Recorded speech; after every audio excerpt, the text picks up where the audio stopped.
Hello everybody and welcome to the Magic Beans podcast. My name is Chewy and I'm flying solo.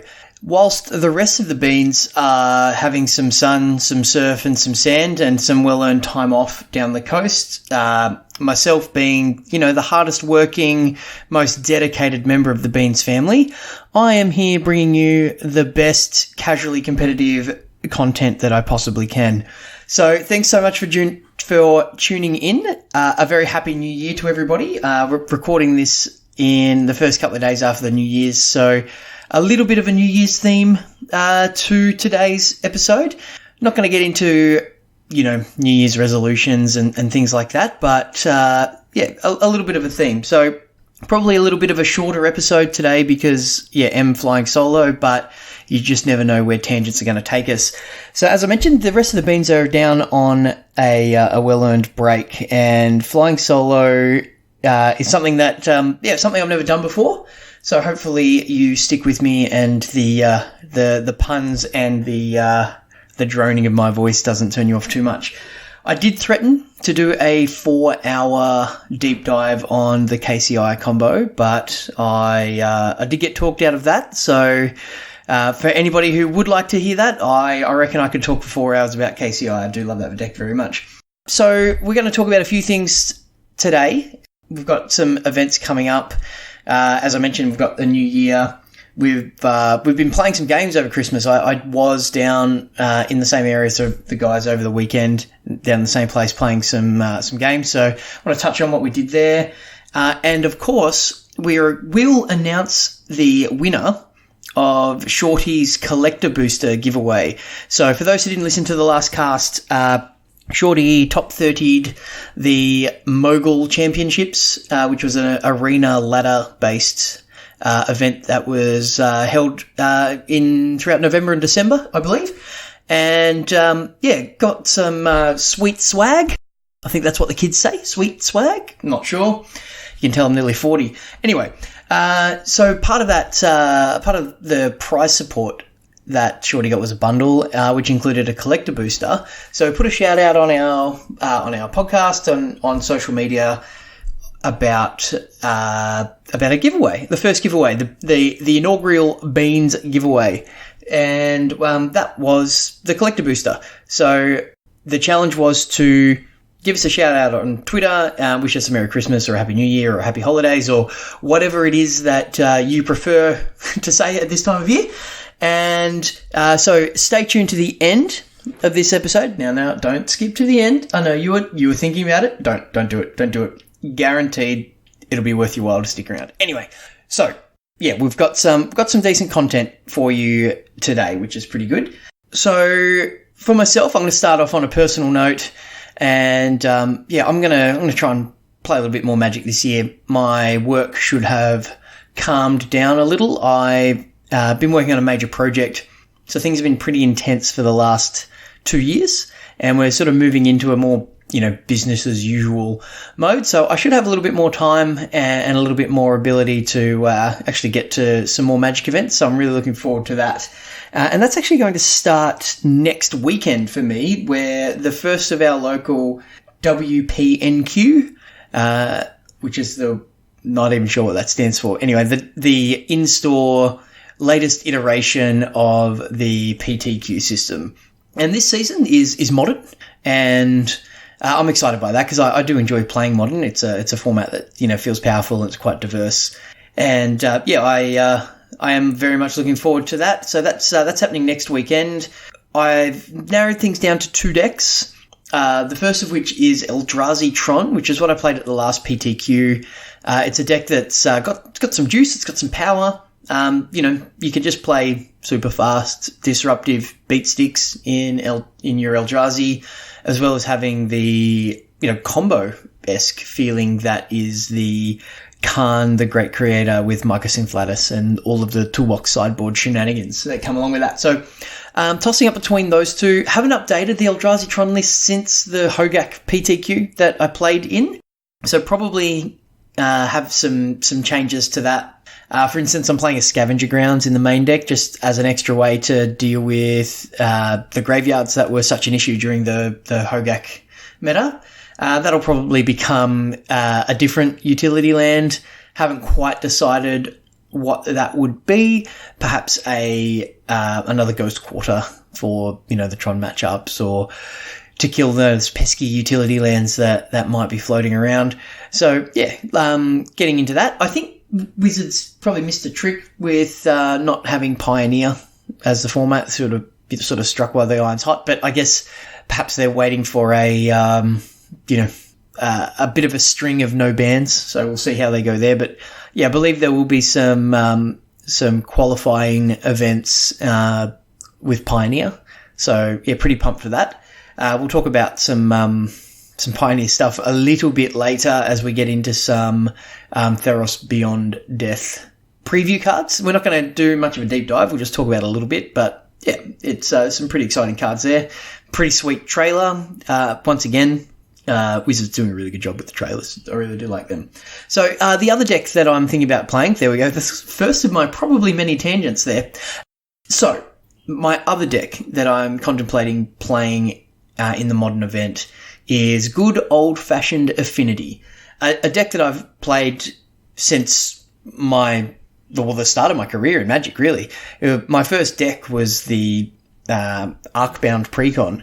So I've been, dumping undercosted artifacts into play since day one for me. So I'm really looking forward to the opportunity for, to play that again. And I have some foils, so it feels really good to play those. So yeah, my heart says Affinity, my head says Eldrazi Tron. So I guess, hit us up on Twitter at the Beanscast if you've got if you've got a suggestion there. So if you want to see me play one or the other, yeah, let me know. One of the things that Affinity did get out of the last set is what I believe is an upgrade. The jury may still be out, but I'm liking it, is replacing Signal Pest with Gingerbrute. A hasty threat that wears a plating really, really well, in the sense that it can have unblockable, effectively unblockable. Pick up a plating and out of nowhere, sort of post sweeper, and hit an opponent for a fair amount of damage. You might get in 6 or 7 damage in the mid game, and that's often enough to close it up. It's randomly a food, which means that you can sack it and gain some lives. So yeah, anyway, that's what they're the two decks I'm sort of tossing up between. So I haven't had a close ear to the ground on what's happening in Modern of late. I've been playing Standard, drafting a little bit, and doing some actually playing a lot of Commander over the holidays. So we managed to get together and played some late night, often late night Commander games. If you follow the Beans on Twitter, you would have seen that we were playing on Christmas Eve, which was pretty cool. Counted in the new year and went, righto, chuck us a deck. And the way that I play Commander, I've got a bit of a collection. Effectively was my cube, and I find a sweet general, and I go, well, sweet legendary creature, and go, this could be a general, and I build the deck out of the cards that I have, and then if I like it, I continue to sort of tweak it as I go along. And one of those was an Omnath Locus of Rage, so the red-green Omnath deck, and with all the landfall triggers, and yeah, just mana ramp and big dorks. It's the fairest of Magic, and I've been I'm not saying crushing, but I've had some wins. Had some wins against the Beans over the Christmas break while we sat around drinking coffee and talking rubbish and slinging spells. So yeah, I've really enjoyed just that Timmy feeling, where you just cast giant things. And I've got the Eldrazi Titans in there, and all the big giant green things. There's a sneak attack in there, and all the rest of it. One of the things that I enjoy very much, though, is the Omnath with Greater Good. That enchantment is pretty sweet, where you draw 5 cards, lightning bolt someone, discard 3, and even had that going with a Nissa on the board, so infinite mana. It was awesome. So yeah, anyway, and the Nissa tokens are randomly elementals as well, right? So when they die, you get to bolt stuff. So pretty gas. So yeah, we've been playing a whole bunch of games. Jammed some Modern, jammed some Pioneer over the weekend as well. Didn't actually get opportunity to do the Chaos Draft that I've been really excited about. We're going to do that in a couple of weeks once everybody's sort of finished work, and we'll get back on that. So keep an eye out on social media for that. I think we'll be, there'll be some shenanigans there. I'm pretty pumped for that. It should be pretty cool. We also did a bit of we've all got kids, and there's, older kids around, and the place that we were staying, there's a million kids running around, and we ran like a bit of a magic boot camp where we got a whole bunch of sort of decks made out of commons and uncommons that we had lying around, or some commander decks and such, and we got a whole bunch of the, sort of, 10-year-olds, and we sat around and we played some Magic with them, and it was so much fun where we got that next generation in, and watching them have the same excitement about aspects of Magic that we all found exciting at the start, whether that be, this thing is a giant angel, someone cast Serra Angel. One of the girls cast Serra Angel and was pumped. And it was 1990 all over again, right? Or 93 or whatever it was when Magic first came out, where Serra Angel's a bomb. And, in the format where we build out of commons and uncommons and what have you, Serra Angel's a really good Magic card. And it sort of harkened back to the roots of Magic, the core of Magic, and reminded us of, what really made the game fun for us to start with, and sort of, what got us hooked on the game in the first place, So, things that fly, things that are giant. Colossal Dreadmaw was a card that hit the table at one point. And, as competitive Magic players, you kind of go, they printed Colossal Dreadmaw again? And it turns out that, 6 mana, 6/6 tramples are effective Magic cards a lot of the time. So, yeah, it's good fun. Some of the dads, particularly the mums, kind of took a chance to get away from the kids for 5 minutes, but a couple of dads hung around to, see what the fuss was about and started picking up the game themselves. So I could see some father-daughter time in the new year where some people can sit around on a Saturday morning and play some Magic. And really that's epic for me. That's, as someone with a 5-year-old that's got an interest in what I'm doing, because when you're 5, your dad's cool. When you're 15, I'm probably not going to be so cool. But, we've got this crew of kids that are interested in the game, and they've taken these decks, and you could hear them talking about the place, about the games, after we'd played, talking about, Estella did this, and, Scarlet did that, and, it was pretty cool. And the kids won a game, and, Stu, one of the honorary beans, that plays with us, him and his wife love a game of Commander, and they've got 4 kids. Their, middle girl, Scarlet, and I played a game.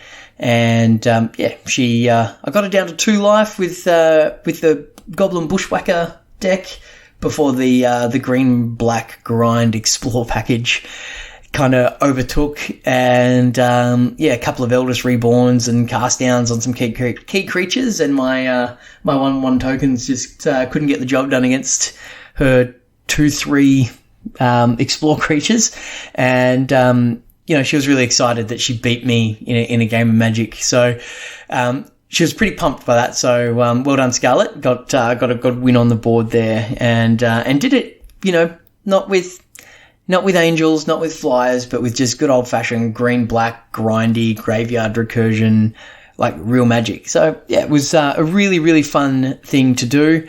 And, as the kids get older, it's definitely something that I want to do moving forward. What else happened over the Christmas break? Oh, I actually got a box of Throne of Eldraine from my mother-in-law as my Christmas present. So I was pretty pumped by that because it's not a cheap gift.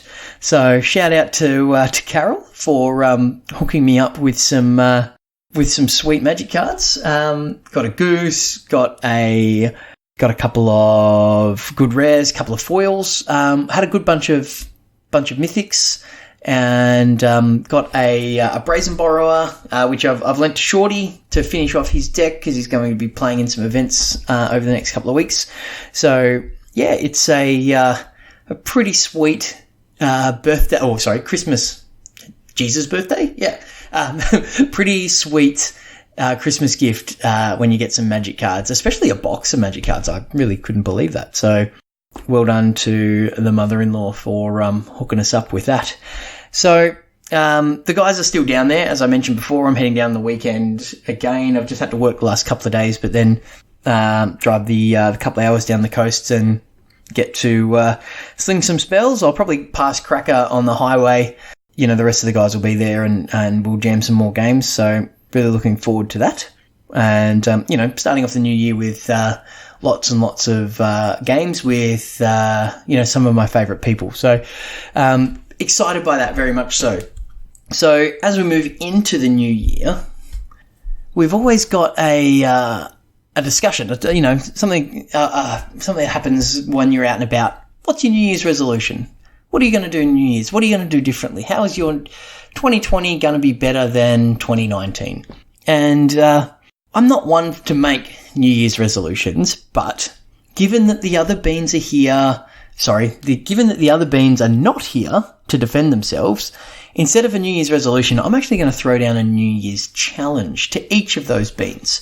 And something a little bit individual, and I'll give some context on each of those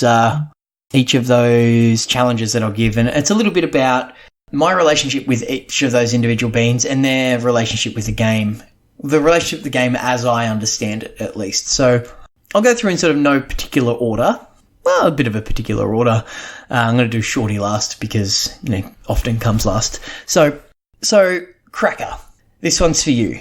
So your challenge for 2019 is, I think, a pretty good one. So for anyone who hasn't listened to our Origins episode 1 of the Magic Beans cast, I highly recommend, after you finish this cast, of course, because you might have won the collector booster and you don't want to miss out. But go back and listen to episode 1. You'll appreciate that hopefully our audio quality's gotten a little better along the way. But Cracker is very much a casual player at heart. He started playing the game casually. He spent the bulk of his Magic career, if you like, playing casual games at lunchtime, at work, etc. And what he doesn't realise, he looks at himself as a casual player. If you ask Joel, describe yourself as a Magic player, he would probably say something along the lines of, I'm a filthy casual. Sorry, I'm trying to have a deep voice like him. I don't have a big red beard, so I can't do it. But, he would describe himself as a filthy casual. And what that means is he manages to keep Magic fun a lot of the time, and that's good because Magic's a super fun game and you kind of need that influence on it. But what Joel doesn't realise is he's actually a really good Magic player. He's also the first person that would say, I will help you tests. He's the first person to answer a question if you put it out there. If we put it out there on our Discord or send a text message around and go, what do you think about this sideboard card? He's got a really good Magic brain, and he, he's time poor like the rest of us, but he also lacks a bit of confidence. So I think the best way to get confidence is to get a result. And, Cracker's done well at various events at various times, but I'm going to throw down the gauntlet to you, Cracker. I want you to go XO at an event with a minimum of 4 rounds, or grind through the gold tiers on Arena and hit platinum. You have that is your challenge. My challenge to you by the end of 2020 is hit platinum on Arena, or XO an event. So that means you actually have to come to some stuff, mate, but that'll be good. But otherwise, try to XO or platinum. Easy. XO or platinum. All right, who's next? Chris. So Chris is one of the newer beans to this game, has a mighty collection of Magic cards and has a mighty passion for the game. And one of the things that will always stick with me when I think about Magic and Chris in particular is a side event at a Grand Prix a couple of years ago where Chris won the event. It was one of those, single elimination best of 3 events that they ran at GPs a couple of years ago. And that was the first time Chris ever went 3-0. And in the last game, we were all sitting behind him. I believe he was playing against a Tron deck with his Merfolk, and he got the job done, and it was awesome. It was really intense. It was a really close game 3, and there was a time probably, not long before that actual weekend where Chris probably would have made the incorrect play and lost, and been really close. But that was one of the things that I really almost a cherished memory, if that doesn't sound too corny, where Chris really did level up and winning his first event, and similar to what I was saying with Cracker, like having that moment of confidence and like, oh, I can do this. So Chris has been doing really good.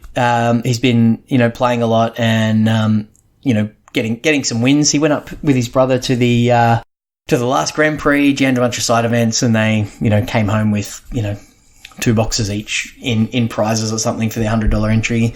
They did quite well.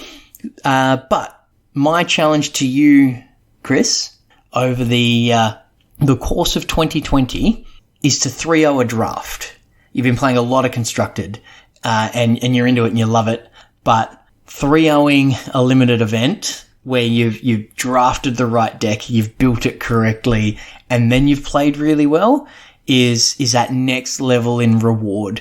And it's something that I really want you to do. The alternate challenge, as I gave Joel the alternate challenge of making platinum, is to 7-2 an arena draft, because getting to a physical draft often enough to be able to 3-0 when you're a novice limited player might be difficult.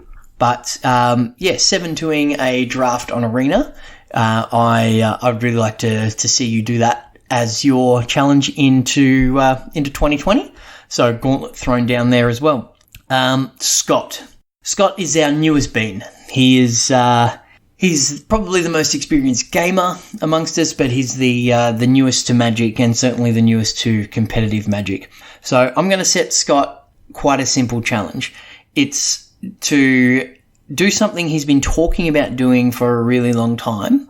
And no, it's not playing blue, because, you've been playing blue for a little while now with Shorty and all the rest of it. But what I want you to do, Scott, is I want you to actually show up to your local F&M just once.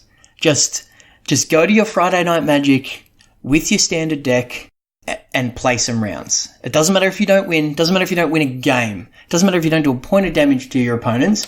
My challenge to you, Scott, is just get to your local game store, sign up for an event, and play some Magic.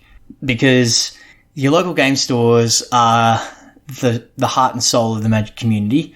And if you want to get better at Magic, you have a good relationship with your local game store. Because your local game stores are where the community is, and that's where you will play against players that are better than you. And when you play against players that are better than you, you will learn and you will get better. So I can't recommend that enough, Scott. So sleeve up your mountains, sleeve up your red spells, get to your F&M.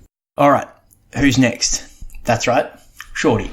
So anyone who knows Shorty and I, or particularly me, knows that, I like to pay Shorty out a little bit. And I guess that's an Australian thing because, we have tall poppy syndrome, I think is what they call it. Whereas if somebody's really good at something, we tear them down.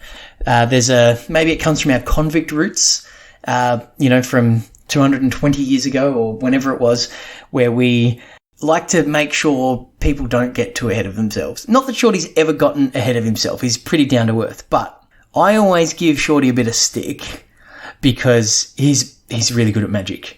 Like the rest of us, he's time poor. But if he had the time to dedicate to Magic, he could really succeed. And like the rest of us, Shorty's had a really busy 2019. He bought a new house and renovated the bathroom and had a baby, and his wife had a baby. G'day, cat. But a lot on. So I'm hoping that he has a little bit more time this year to dedicate to Magic. Something that I'm looking at doing as well. So I hope, maybe I can just drag him to a couple of events. And, this podcast has certainly helped. And, people like Mogul doing the letter challenges really helped us, get more competitive Magic in. So what's my challenge for Shorty? I want Shorty to realise how good he is. Shorty started playing again competitively a few years ago and dragged me along. He got me into Magic in the first place like 15 years ago. And then he got me back into it and at a GP. And he played like Doran Tower Defense and ended up day 2ing like 6-2 day 1 of that Grand Prix. And he went, I'm pretty good at this, and I really want to have a crack at this. He would love nothing more than to qualify for a Pro Tour or a Players Tour or a Mythic Championship or whatever they're called this week. So, and he's got the ability. Like I've been around the Magic scene a little while now, and I certainly recognize people with ability, and Shorty does have that, which is why I, give him a bit of grief. So I promise to continue to give Shorty grief. That is my promise to the Magic community at large over the course of 2020, because I wouldn't want to let a good thing go. But my challenge to you, Shorty, and hopefully everyone holds you to this, but my challenge to you is to make the top 8 of one of the WPNQ events, one of the in-store events. Make the top 8, crush it. You've top 8'd PTQs before. You've got the ability. We will help you. We'll get you onto the right deck. We'll work on the right deck. But my challenge to you is to make the top 8 of one of those events. And that's what you will do before the end of 2020. So that's kind of the New Year's theme to the podcast for this particular episode. So just a quick recap. Joel, make Platinum or 4-0 an event. Chris, 3-0 a paper draft or 7-2 an arena draft. Scott, actually rock up to an F&M. Not that hard, mate. Come on. And Shorty to top 8 a WPNQ. And my, I guess if I have a New Year's resolution, it's just to play some more Magic. So that's pretty sweet. So looking forward to that. So that is, that's where we're at really with the state of the beans at the moment. Just before we jump into the announcement, there's a new set coming out. I would be remiss to not talk about the Theros Beyond Death set that's coming up. And one of the first things I do, maybe it's because, I've had a couple of days off, so I'm not waking up to an alarm. I'm waking up, when the baby wakes up generally. So, but I'm waking up more of my own accord. And one of the first things I do is jump on and have a look at Scryfall or Mythic Spoiler or social media and have a look at the latest preview cards for Theros Beyond Death. And the other day I was looking and I was like, oh, why is there a picture of Walking Ballista here? And then I'm like, oh, right. Heliod Suncrowned has been previewed. So Heliod Suncrowned is a legendary enchantment creature god, and he costs 2 generic mana, 1 white, and he's a 5/5. I'm going to say he because it's got a beard. Yep. Heliod is indestructible. As long as your devotion to white is less than 5, Heliod isn't a creature. Whenever you gain life, put a +1/+1 counter on target creature or enchantment you control. And then it has 1 generic and a white. Another target creature gains lifelink until end of turn. So, if you have a Walking Ballista with 2 counters on it, you pay white and 1. You give your Walking Ballista lifelink. Walking Ballista then removes a counter to target your opponent, dealing 1 damage, gaining you a life, triggering Heliod, putting a +1 counter on Heliod. Walking Ballista. It's now back to 2 counters. You then repeat that until your opponent is on 0 life. So, pretty sweet. Infinite combo, probably not good enough for Modern. May see some play in Pioneer. if you're like a green-white deck, you can have some mana acceleration in the form of like a Lenoir Elf or Elvish Mystic, the other Lenoir Elf. And, or you could, just play a mid-range creature deck that has, beaters and includes this combo. So it's pretty sweet. Heliod gets found with Collected Company, for example, because it's mana cost 3. It's a pretty exciting sort of mechanic. So something that I'm looking forward to. Some of the other cards out of the Theros deck, Theros set, are pretty exciting. Field of Ruin is back. The color paired temples. The basic lands look sweet. If you haven't seen them, it's pretty good. All of the gods are great. Cracker did specifically ask me to talk about Kunaros,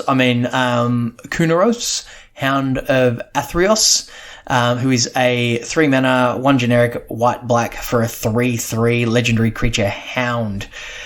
It has vigilance, a menace, and a lifelink, and creature cards in graveyards can't enter the battlefield, and players can't cast spells from graveyards. So it's in a set that has the escape mechanic, which lets you kind of rebuy your spells by paying some mana and exiling some cards from your graveyard. It's a nice sort of answer to that. And, Cracker loves bringing giant things back from the graveyard. The reanimation strategy is something near and dear to his heart. So, not being able to play spells from your graveyard and, effectively Grafdigger's Cage on a Vigilant Menace lifelink 3/3 is pretty sweet. So that one's for you, Joel. I hope you like that. For myself, one of the cards that really jumps out at me is actually Thirst for Meaning, which is kind of a thirst for knowledge, but for enchantments. So this being an enchantment set. So 2 and a blue for an instant. Draw 3 cards, then discard 2 cards unless you discard an enchantment card. I've got a commander deck that is based on enchantments, but more importantly, the Thirst for Meaning is a pretty bonkers limited card at common, I think. I'm calling that early. I'm not calling it the best common or anything, but I will first pick this at some point in this limited format. So Chris, if you're trying to 3-0 a draft or 7-2 a draft, then be cognizant of the powerful commons. And I think in this set this will be as good as Thirst for Knowledge was back in the Mirrodin block with the artifacts. But this is actually a common, so there's a rather than uncommon, which was Thirst. So if anybody is ever doubtful that power creep's a thing, then I think that in itself is proof. So anyway, that's we could talk at length about the preview cards, and we may do that in the next cast, which should be just before the set comes out or just before the pre-release. So we'll do a bit of a little bit more info on that. So that pretty much wraps us up, except for, and if you've lasted this long, I really do appreciate it. I talk a lot, and listening to me talk is not, everybody's cup of tea. But we've got to give away this collector booster. So I don't have a way to do a drum roll. Shorty, when you're editing this, if you can, put in a drum roll, I'll allow that. So I'm really excited to announce that the winner of the first ever Magic Beans giveaway is Gary Lynch, or at magic_Gaz on Twitter. Gary gave us a cool shout out on our Twitter thread when we announced the giveaway. So I really appreciate your input, Gary, and please crack the booster and tag the Magic Beans cast so we all get to see what sweet extended art goodness that you get. I hope you get a questing beast. I really do, because that looks pretty awesome in the extended art version. Really excited. Well done magic_Gaz. We will be in touch with you via Twitter. We'll DM you and get your address, and we'll send that over to you. And yeah, really looking forward to getting your getting to see your sweet pulls in that. So yeah, as I said, that wraps us up. I'd like to wish everyone a really happy and safe new year, and I really hope that you get to play lots and lots of Magic and enjoying the cast. If you are listening to us for the first time, you're very welcome to the Beams family. And if you would like to follow us, we are at Magic Beans Cast on Twitter. Myself on Twitter is at ChewyMTG. So please give us a follow there. We've also got a YouTube channel, which is the Magic Beans Cast at YouTube. And we're also on Facebook. You can just find us by searching for the Magic Beans Cast. So I hope you've enjoyed this somewhat condensed episode. We still ended up at almost 40 minutes with nobody else talking. So probably tells me that I talk a lot in the other casts. So maybe I'll try to rein that in a little, or maybe this is just my opportunity.